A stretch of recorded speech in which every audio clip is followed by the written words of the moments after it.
So this is somebody's listening. Nice, Oh my word.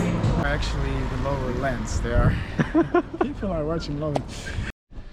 Now he get story. उसके पास एक story है जो कि mostly taxi drivers जो हैं जब भी वो travel करते हैं तो वो how they act और किस तरह से वो deal करते हैं उनके. Okay, now you start. Am I getting YouTube famous now? Yes. Is this my moment? Is this my YouTube fame moment? Okay, cool, Yeah. cool. Okay. No, so first, like, the thing is with taxi drivers everywhere in this world, there is a certain kind of manual you need to use to kind of deal with them. And you only learn this by experience. So first, in India, I was still very polite to taxi drivers and everything. Yeah. And then they think like, oh shit, he is kind. He must want a taxi then, you know? Yeah. So at a certain point I learned, okay, I have to be like very strict with them. Like, no, stop it, go away. No, I only do it when I want it, you know? Yeah, exactly. Because I'm white, Yeah. they think I need it. They think I'm white, they think I want to have a taxi. Yeah, and you are very rich. If you have white skin, they think you have a lot of money. Exactly. Because you have euros and yeah. Which is just basically bullshit. But anyways, then in India I discovered if I start singing songs, so if I start singing songs with taxi drivers, they don't know what's happening.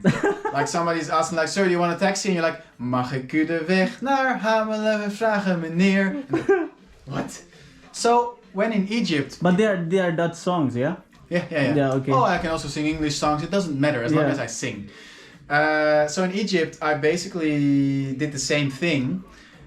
So first I discovered if I don't want them and I start singing, well, that worked out. They didn't understand what was happening. But especially in Luxor, where there's like a lot of tourists, the taxi drivers there were like, sir, do you want to have a taxi? And I'm like, no, but it's like 5 minutes walk. No, but we can take you by taxi. You should not walk, sir. You should not walk. People.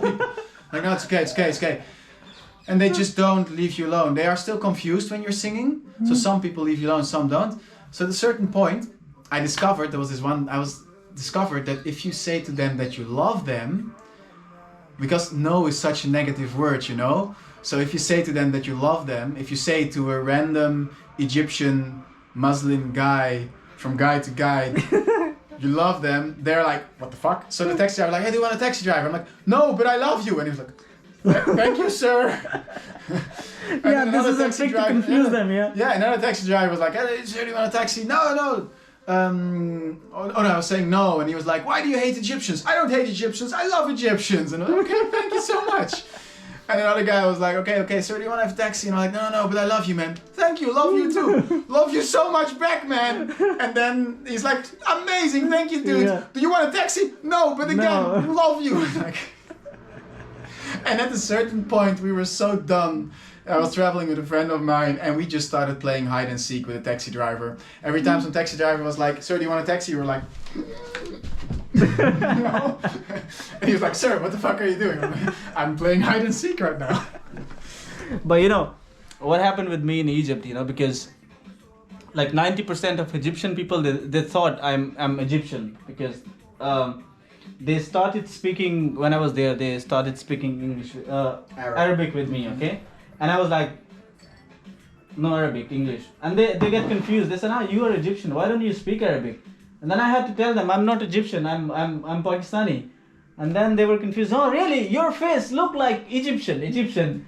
So yeah, that's why I didn't face these kind of things, but he faced it because he's white skin, he's handsome guy.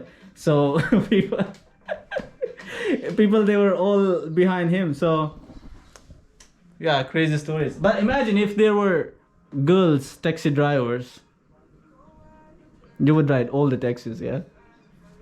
You would not say no. No hide and seek. Depends on how hot they are. Eventually, I have. That's the thing. You say crazy stories, but due to the life I live, I have stories. Like I have an enormous amount of stories. I can talk with you about my trips until tomorrow, until after 1 week even. This is nothing. Yeah. Well, what's your next destination? What's your next? He doesn't know. He's. I cancelled all my trips because of the breakup. I'm not able to travel at this point at all. Look, he's like a small boy now. Mommy's boy, 15 years, yeah. Your hair looks as if you're Italian. Honestly. Really? Yeah. You could be. Manuk, what is this? if you can just quickly explain us, what is it? Okay. So Is it just like a fan or what? now this is a windmill. So this is somebody's listening. So yeah, this is a windmill, and actually it's the windmill for the brewery, the city brewery of Amsterdam. So in there they're making beer. Oh, for the okay. City Brew Brouwerij IJ, named after the river here. And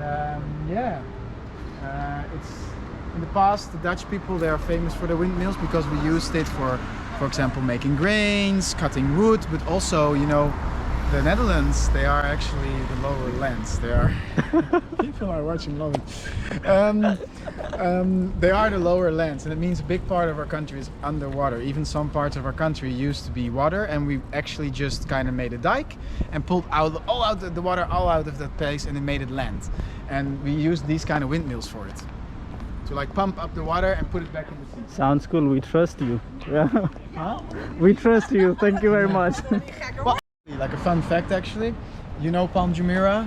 Yeah, for sure. And everything, yeah. So the Dutch people made Palm Jumeirah because we have like hundreds of years of experience with working with water and working with making land out of water with these kind of windmills.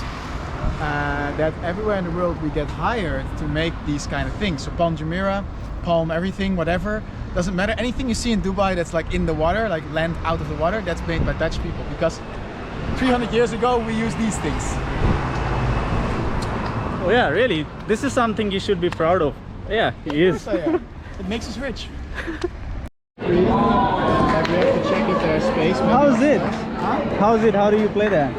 I'll explain it to you if you don't Okay. play, okay? We have to check if there's like a space for it. All right.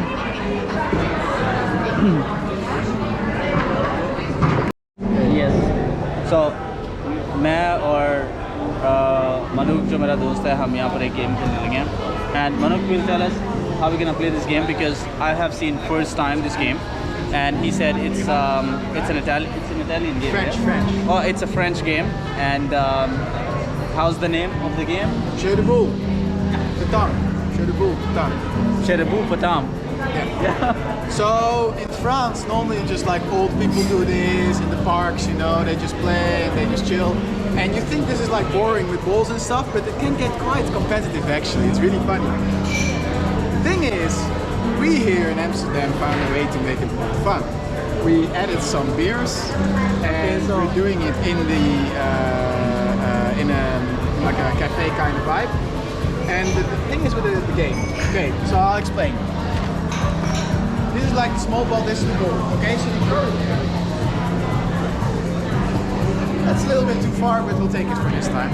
And then, so the competition is you've got these big balls, and the goal is to get the ball, the person who gets the ball closest to that little ball, at the end, he gets a point. Whoever gets 13 points, he wins. Oh, so here we get points.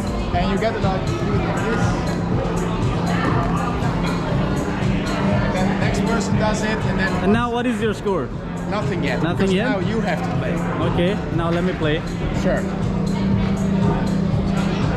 This is my ball, and I have to get it there. Wait. That's your ball. You got different kind of balls. Nice, Kom maar hoor.